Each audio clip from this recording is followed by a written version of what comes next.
Hello, everyone, and welcome back to me, Shiva Wilson, and my channel LCUK, which, as you know, stands for Legalized Cannabis United Kingdom. Now, today we have a special guest on the show. We're doing the LCUK show. It's like a podcast thing, and I have with me the lovely person of name of James Nevitt, otherwise known as Jimmy Nevski, founder and CEO of Nevski Exotics. Hello there. How are you doing? I'm good, Shiva. How are you doing? You good? I'm well, man. Yeah, I'm good. Yeah, I'm just ticking over. Done some music and stuff, keeping me alive in the emotions. Keep me Yeah. going. That was Yeah, that was quite an intro. Thank you. that's the intro. I always do that intro for every long form video I do, man. So I've got 10 questions for you, Mr. Nevsky. Are you okay with that today? Yep. Yeah. Yeah. I feel like shall we redo some of this? My brain is broken. Let me fight. You know what? Let me put this spliff together first, so that I'm not distracted on two things at once. Because I feel like I want to give you the best attention. Okay. Right. So my first question for you, sir, is: could you tell me a bit about yourself that has got nothing to do with cannabis? Yeah, man. Right. So something about myself that's got nothing to do with cannabis. Yeah. I'm 33. I'm from Manchester, born Mhm. and raised. I was a real estate broker for like 6 or 7 years between the UK and then moving out to Dubai. Right, something interesting about me, right? I play a lot of guitar. I used to play. Right, I used to play a lot of electric guitar. I Mm. enjoy that. I've got two cats, and Mhm. I was quite a good Call of Duty Warzone player. Oh yeah. Besides that, I very much just keep myself to myself. I like the music that I listen to. I watch the shows I like watching. I like anime. I like a good deal of different animes. I like a lot of Studio Mm. Ghibli stuff. Yeah. Um, yeah, that's some stuff about me. That's nice. Yeah. Okay. So moving on to the topic of cannabis, I've got a lot of questions about this. So, what was your first interaction with or knowledge of cannabis? So I actually thought about this earlier. The first time that I think I ever saw weed in person was Mm. a kid on the 135 bus that goes back from Manchester towards like Berryway. And this kid pulled out a little bag of weed. I was probably about 14. I think that was the first time I ever saw weed. I think I was 14. And yeah, I remember it to this day. It was like a little bit, probably like a 10 bags worth, and I could see the little leaves, the little cannabis shaped leaves on it. Probably some blues, thinking about it. And so, what was your first interaction with cannabis, like the first time taking it? First time taking it, again, I was probably similar age, like no, maybe 15 or Mm. 16, maybe a year or two older than that. I can't remember exactly. But one of my friends was a year older than me and was like, Mm. we should try smoking weed. Like he wanted to try smoking weed. I think he'd had it before. He was like, weed's awesome, you should smoke weed. So I was like, oh, I don't know. Because I was like Mm. quite a goody two shoes in that respect. And I remember we got some weed opposite a petrol station in Mm. in Manchester, in Whitefield, and I got the number through a friend of mine. This guy came and dropped it off in a clapped out Golf. This was my first introduction to cannabis. The guy shows up in it. I remember it was a dark. I think anyway, it's either a black or a dark blue, like lowered Golf. Mm. And we go across the road. I'm like 15, and I think we got a 10 bags worth. Oh no, it was 20. I think we got 20 quid's worth. Uh-huh. And first 20 bag, went back to this bungalow that I was staying at, and we were having like this big family dinner later that night. And I think we must have, my mate obviously rolled this weed up at like, I don't know, like 1 o'clock in the afternoon, and we smoked this weed, and I was paralytic for the whole day. That was my first interaction with weed. I thought I was going insane. Oh no, It was great. It was a lot of fun. that was a lot of fun. It's a lot of fun. I ended up at this family dinner later. He went home. We cleaned out. We smoked it out the back of the house. It was like during sort of school holidays or something, or parents were working. So yeah, he just came over to this bungalow that I was staying at, smoked out the back, got super, super high, spent most of the day just trying to get unhigh, which Yeah. is typically what happens in these scenarios when you're younger and you need to watch who you're around. And obviously when you're 15, 16, your evening like comes to a close at like 7 o'clock, you know what I mean? Like when you've got to be home or whatever. So yeah, I just remember getting really high, going to this family dinner, and just trying my best to look sober. Mhm. But this was obviously the first time I'd ever smoked weed. I just remember getting so stoned. Do you remember the feeling of it as well, the first one? Kind of. I remember it being that whitey kind of pressure drop feeling where you go into sort of couch lock and then your brain starts to go faster than your Mm. body. The best way to Yeah. explain getting really high is your brain speeds up, your body slows down, and that roll kind of makes you feel a bit. I just remember smoking it, being super giggly, super giggly, like borderline hysterical, and then just rolling around on the floor, and then a lot of like kind of panicky, paranoia type thing. Because Right. again, when I probably smoked this, it must have been like 2004 or something. So Mhm. 2003, 2004, I don't know, just I guess or something like that. Um, yeah, 2004. I'm rambling now, That's but fine. it was probably some blue cheese or something, and it's yeah. I come from an area, a part of Manchester where there's a lot of very nice weed going around, and always has been. There's been dealers that have been here for like 20 years, and they still are like ahead of the game. Manchester seems to be a good weed city. Mm. Yeah. And so when you were at school, did you have any drug education, Mm. or did you get any education from friends when you were younger about drugs? I remember we had these like Frank Oh, pamphlets yeah. kind of passed out when I was in school, those kind of things.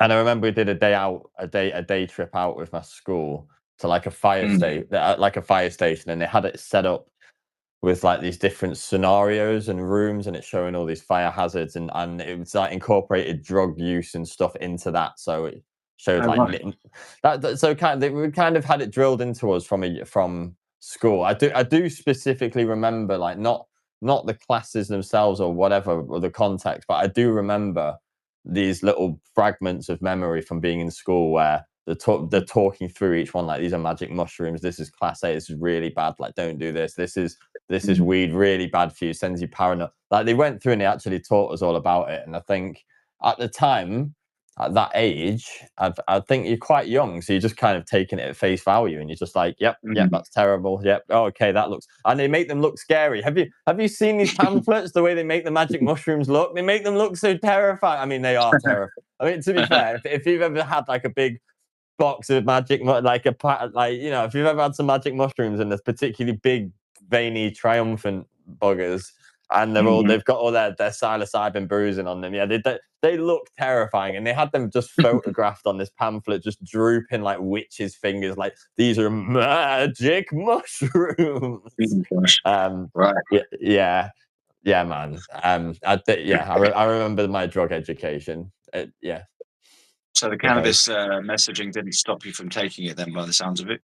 Well, you know what? I was like never drawn towards weed culture. I'm from like a middle class family, and Mm. there wasn't anyone else in my family really smoking. I was the pioneer.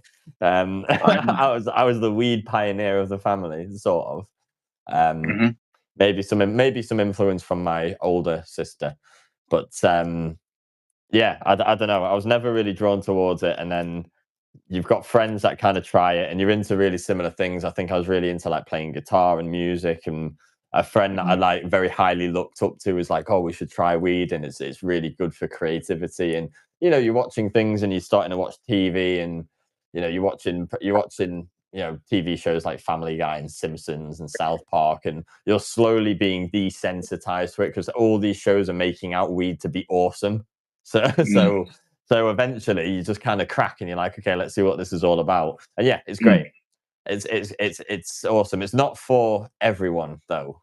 It's Mm. not for everyone. It's strong stuff. and you know, you get a lot out of it what you put into it. Mm. Can be used as a medicine or a really strong recreational tool. Okay, so I would describe you as a cannabis activist as such. So what brought you into this cannabis activism I thing?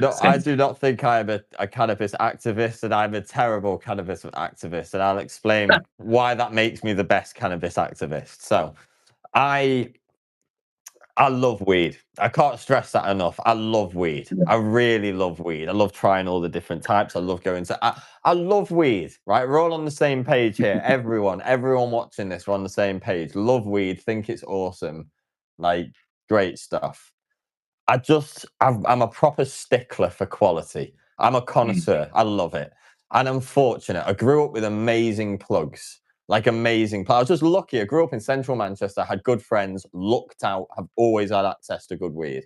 Then I did these videos in Amsterdam, and the videos and the bits that people know me from YouTube is only of a small fragment of a window that you get in to go into my life. I've been going to Amsterdam like 2 or 3 times a year, like literally since I was 18 years old. Mm. I stay in contact with the coffee shop owners and friendly with them. I love the strains that I like. I grew up with a very diverse family. I had a stepbrother from Liverpool, and he sort of got me involved in things like diesels and cheesels when that was going around. Amazing strains, stuff that was coming down from like Birmingham.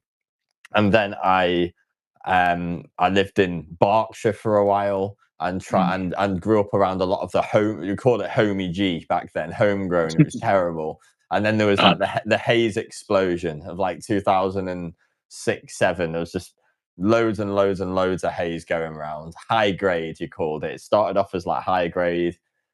A lot of it was sprayed. It was just new hydroponic stuff and sprayed for weight and all this stuff. mm. Um, and yeah, basically, I love weed. So I've started this company, obviously, Nevski Exotics, and we'll get to that. And Yeah. I'm just seeing what can be done. Like if you know what to do, I'm just seeing what can be done. Like the product we're selling, like the rules in the UK are not that clear. You have to do loads of digging on Google and with AIs and going through Mm. loads of different channels, but you can't have it like the rules are like the THC is the psychoactive compound that's banned. Cannabis flower is banned as well. It's a class B substance. Even Mhm. CBD flower is banned. There's loads of little grey loopholes there, and some of them run for a while and some don't. But you're not supposed to do CBD flower either without a home office license. I was looking Mhm. into all this, and I had this like eureka moment to do the THCA thing because I knew they were doing it in America. But in America, it's slightly different to how we've got to do it here. Out there, they just call the weed flower THCA, get away with it, passes these bills, and they get away with it. Here, we've got much stricter rules, and we're one kind of colony. Do you know what I mean? It's not like we're loads of different states and loads of different bylaws, and some of it's Yeah. legal. This is a totally different ballgame. The UK is just flat out weed is illegal. Medical cannabis is legal. If you want to do hemp products, they've got to be less than 0.2% THC, and they can't Mhm. have plant material in, or you've got to get a special license. So we basically just put our heads together and just problem solved until we found a product that we could sell, and Mm. it's a CO2 supercritical extract, which is just belting. It's all the terpenes and the whole strain profile of the terpenes preserved with this state of the art extraction method. Super clean, cleaner than anything you'd want from. If you're into medical cannabis and you use this as a medicine, this should be your jam, right? It's the terpene profiles extracted with the CO2 extraction, and then the THCA diamonds are actually we're given the secrets of Nevski Exotics now. The THCA diamonds are from another company that again we've got lab testing for everything, and that goes through a very careful process that these guys do for us out there, who then can heat that up, but to within legal limits where it's not decarboxylated enough for it to be illegal, right? So the Yeah. THCA is still THCA at this point.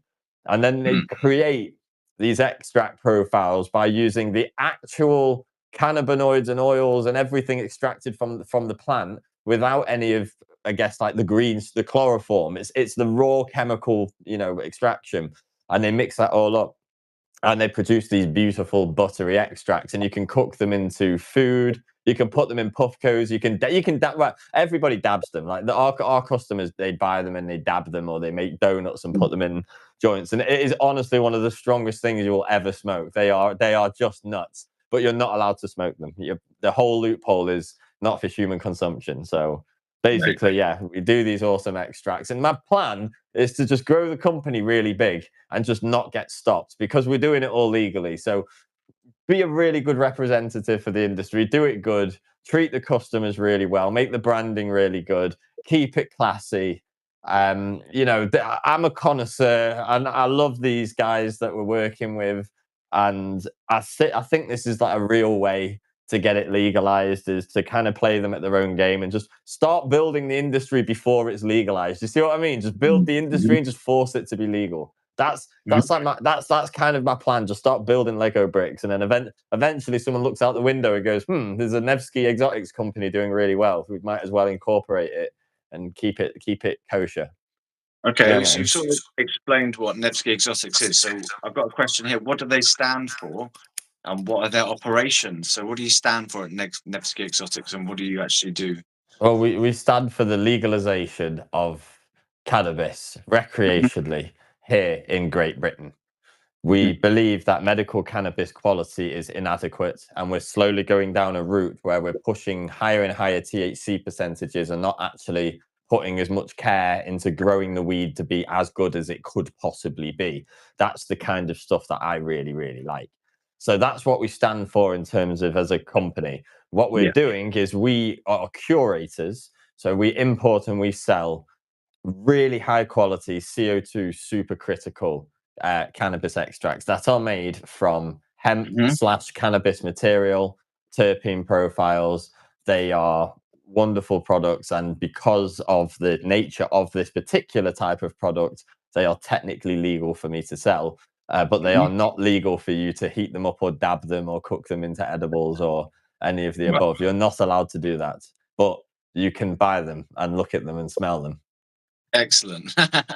So how do you run this Nevski Exotics and promote it, and what's your role? Well, I've had a YouTube channel for ages, just because I was very look, all the pieces for a miracle story are all here. I did these Amsterdam YouTube reviews like 9 years ago or whatever, and got millions of views, and then that boosted me to like 20 odd thousand subscribers, where I've sat for a very long time, admittedly. But then I had this eureka moment, and I launched it on the channel, and there's enough interest just through the YouTube channels and the first few people that actually tried the products Yeah. to know how good they are. So it just blew up really, really quickly. So every time we've ordered it in, we sell out more or less instantly. Sometimes you had slowdown periods because there's only so much you can dab in a week, or not Right. dab in a week. I don't know what these people are doing with it all, but Yeah. yeah, we've just been really fortunate. We just did it through the YouTube. We want to just grow it from there, and it's kind of like an if you know you know type thing. Like there's some people that just absolutely swear by it, and they've been emailing us in and WhatsApping and wishing that we're getting more products in, and it is coming, by the way. Okay, good. So what's your role? You're the CEO? I am the founder and CEO. So what does that mean in practical terms? It's my company, it's my baby. I came up with the idea and put this together, and was very fortunate. Had the contacts. The designer for our logos is someone I've known since I was like 16. I was in the right place at the right time on holiday in Florida. Looking at this THCA stuff and then just getting loads of ideas. I grew up and just love weed in general. Was very fortunate with the YouTube Amsterdam videos, and I've just learned a lot since then. I've not done that many videos, so people haven't been able to follow my growth, but I've tried everything on the market basically, and I've been to some of these underground weed events, and the community's cool. It does need careful. What's I don't quite know how to word it. We're ready to make this into like a proper thing. You know what I mean? Like the community is ready to become a proper thing, but it's not without its faults.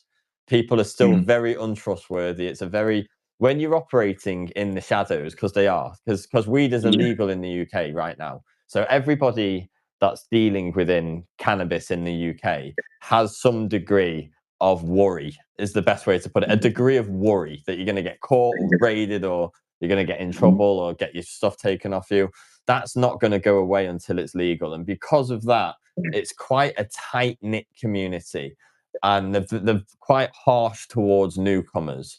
And I see this as the community ready to kind of explode. And these are the people that are going to have really cool companies and small, like, artisan businesses when it really starts to blow up. And I think people should start sharing more, like, growing techniques. And I just basically just want the best of the best. Cool. Cool So landscape. you mentioned that cannabis is illegal at the moment, apart from THCA. But what's the situation like in the UK here with regard to cannabis reform as you see it? Do you Uh, see any reforms on the horizon? Yeah, like there's more conversations coming up at the moment that I've already been seeing on Sky or BBC or whatever. They've been speaking to somebody regarding medical cannabis. I'm seeing it floating around, and I'm seeing that the Yeah. Green Party is getting more steam at the moment with that. Like, I don't follow. I try to form my own opinion and not let anything from the outside world get in other than the facts and what's what. And then I kind of merge that with my outside world. I try not to watch that much politics and sort Yeah. of follow along with that kind of stuff. But I've seen that the conversation of weed is sort of going into the air again. So Yeah. people are ready to embrace it. Mm. And so as far as People you, are ready to embrace it, and we need it. I think the biggest thing is we're not gonna know yeah. until we know. We need to kind of just do it. But yeah, I can see the conversation in the air. So you've already said this a bit.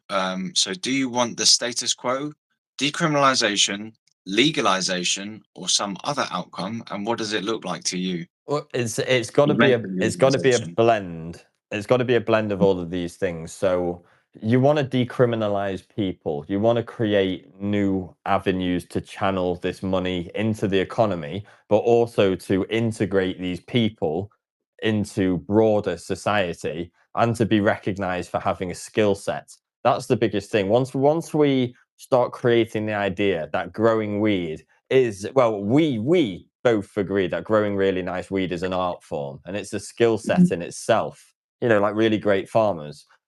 I think when we start building that, and then we have these kind of like, these family business stories that will start to emerge, and then it will be a really cool bit of history to add. You have to start to vision the big picture and how it's going to fit into British culture and British, history.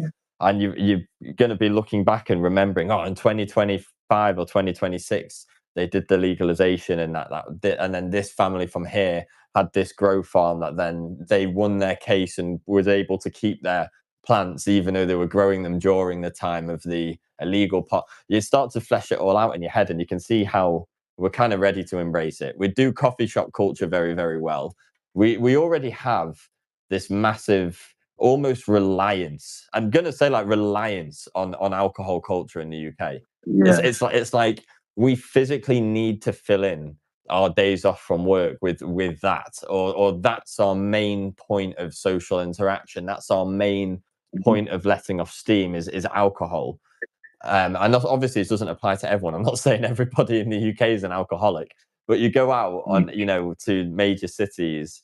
Um, you go out to major cities or populated areas on even a Thursday, a Friday, a Saturday night, and it is just rammed with people just poisoning themselves, falling about in the street.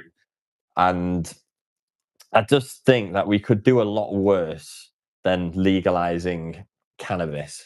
I think a lot of people Yeah. are ready for it. It would uplift the British people. Mm. So with regard to Nevski Exotics, how can people get involved with Nevski Exotics and support the work? Well, we have had a problem with our stock for the past 4 months due to shipping issues. So we're using either like UPS or FedEx, and then we have all our commercial invoices in order and do everything properly. But I believe halfway through the year, FedEx just stopped dealing entirely in cannabis products, or they never emailed us as a company. We had to chase and dig for months. Products were just getting lost in the mail or just going back. Mm. Business just crippled around us. It was genuinely Right. horrendous. But I think we've managed to solve it now. So I'm expecting some new stock to come in, and then hopefully we'll be back on form. All you need to do is, if like, I wouldn't ask anything other than this. If you like weed and you Mm. like really strong weed products, and you want to try something a bit different, which is really clean, very cool, and just at your own risk and all that kind of thing, but Mm. just try the product, honestly see what you think. We have the most amazing reviews on it, and it really is something different because it's the first properly clean legal thing on the market, and that's what's thrown people so 180, because everyone's like, well, prove it and do that. And I get it, like, it's this, I'm new to this as well. It's really, really difficult. Like, you just gotta take it just is what it is, man. Do you want to say your website or your YouTube name and things like this for Yeah, people the to? website is nevskiexotics.co.uk. The YouTube channel is the same name, Nevski Exotics. I recently renamed it from Jimmy Nevsky to Nevski Exotics. Yeah. Okay, so Nevski Exotics everywhere on the internet. Yeah, you can find you around. Mm. Cool. And since you're smoking a lovely spliff there, are you experiencing any form of spirituality? So This question's all about spirituality and God. Does cannabis help or fit into your personal spirituality if you have one? it definitely, right, it definitely fits into your. These questions are really difficult because I take them really seriously, and Mm. I do like to delve into topics like this. Anything that's within your anything within your reality is Mm. part of your experience. Everything that you get in front of you is a choice one way or another. Cannabis fits into our building block of our reality. And what does it do? Yes, it opens your pineal gland. It raises your vibration. It gets you high. It does put you into those states where you Mm. start asking some really profound questions. So there are clearly ways to work with cannabis to do many, many different things, from meditations to quitting Mm. other substances, to using it to work through traumas and anxiety attacks. And Mm. this is how you really put your focus into the plant and smoke it for the purpose you want to smoke it for. So have you ever felt like you've been in touch with something greater than yourself when you're stoned, for example? Yeah, like, I think with all of us to a degree have these, very synchronicitous moments where Mm. things just, things synchronize really hard and you feel very locked in. Mm. Um, it shows that there's some kind of, almost like a clock or a nice woven fabric sort of going in between all things that are happening, and how you work with that fabric is kind of how you go down this spiritual path. It's it's really hard to explain. It's Spiritual conversations are very tough. Mm. Yes. Okay, that's fine. I think you did well. That's all my questions, man. If there's anything else you wanted to sort of add about yourself or Nevski Exotics that you wanted to get out to people. Yeah, look, my name is Jimmy Nevsky from Nevski Exotics. I just really love smoking weed. I I I just love cannabis in general. I'm very passionate about it. I think it's awesome. I think that the medical cannabis in the UK could just be so much better. I think that people are kind of being shortchanged in that respect, the people that are smoking it. It's big pharmaceutical companies, and it is a nice step towards full legalization. At least it's in the country and the conversation's Mm. happening. But Yeah. I just think it's time to push a little further, and just try to really build this industry out for everyone. And all I'm, one of the things people know about me, I'm quite controversial. and I like what I like, and I've got a good nose for this. You're just gonna have to trust me, man. But you're just gonna have to trust me. But I just want to educate people, I guess, on weed, and what's good and what isn't, and what you should be looking for. And it's such an exciting landscape, because I do think the genetics and the culture is awesome, and all the technologies behind it and stuff is awesome as well, and just the general culture. But let's not let it become a counterculture. Do you hear what I'm saying? Yeah. We can't let it become a counterculture. I like really well grown stuff by people that just love weed, and then you should integrate it in your life to work with you, so it becomes an extension of yourself. Don't make the weed your personality. We're going down this route where people are making the weed your personality. The weed's not your personality. The weed's your friend. Like the weed will work with you, and the weed is your friend. But don't rely on it too much. Know that life is there to live and to do, and smoke responsibly. I'm absolutely smashed at the moment, because as with me and Shiva have been having chats, and I've cut my smoking way down from how I used to smoke. So now, if I get a 3-5, it's lasted me for like 2 weeks. Nice. Like, just by having one in the evenings or whatever. So I'm just absolutely battered. And this is the best way to enjoy it. You just unpack your problems, and you just unpack your problems, have a chill, be a bit mad. That's what it brings out of you. It's like when you have a few pints and you get a bit leery, but you Yeah. don't. On weed, you just get a little bit mad. You almost laugh it off, and then you just work with it that way. That's why I think it should be legal for stuff like that. Cool. Well, Jimmy Nevski, thank you very much for you coming on the show today, the LCUK show. That's it for the interview. So I'm just going to say thanks everyone for watching, and thank you to Jimmy for coming on. Yeah, it's been good. And there will be more LCUK shows coming soon. So if you want to come on the show as a cannabis activist, or anything really to do with cannabis that you want to speak about, if you're passionate about cannabis, if you've got something to say or some knowledge to share, please do message me through the comments, or find me in the Discord, which we have. If you check my profile on the top of the channel page there's a link. So come and join the Discord, and we can get you on the LCUK show. So that's it. Thanks for watching, and I'll see you on the next one. Good night. Peace.